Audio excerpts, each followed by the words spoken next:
Inspirasi hari ini. Engkaulah penghiburanku.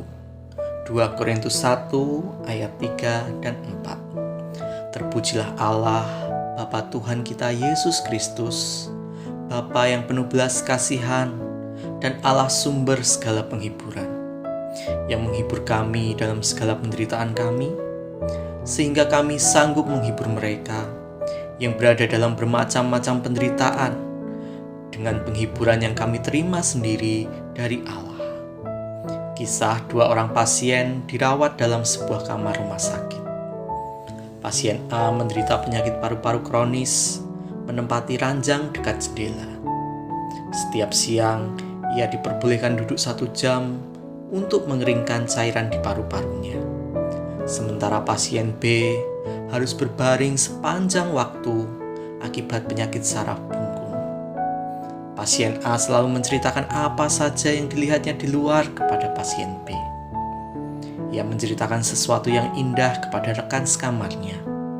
Setiap hari cerita pasien A selalu berganti-ganti, sehingga pasien B sangat terhibur. Ketika pasien A mulai bercerita, pasien B selalu memejamkan mata dan membayangkan betapa indahnya pemandangan yang diceritakan rekannya itu. Sekalipun mereka berdua menderita karena sakit, tetapi mereka masih tetap menghibur satu dengan yang lain. Rasul Paulus dan rekan-rekannya menerima berkat dari Allah yang telah menghibur mereka dalam segala penderitaan yang mereka alami. Mereka mengalami kesukaran di dunia. Para rasul mengalami banyak penderitaan, tetapi mereka mendapati penghiburan yang sejati. Di dalam belas kasih Allah, Paulus telah menemukan rahasia kehidupan yang berkemenangan.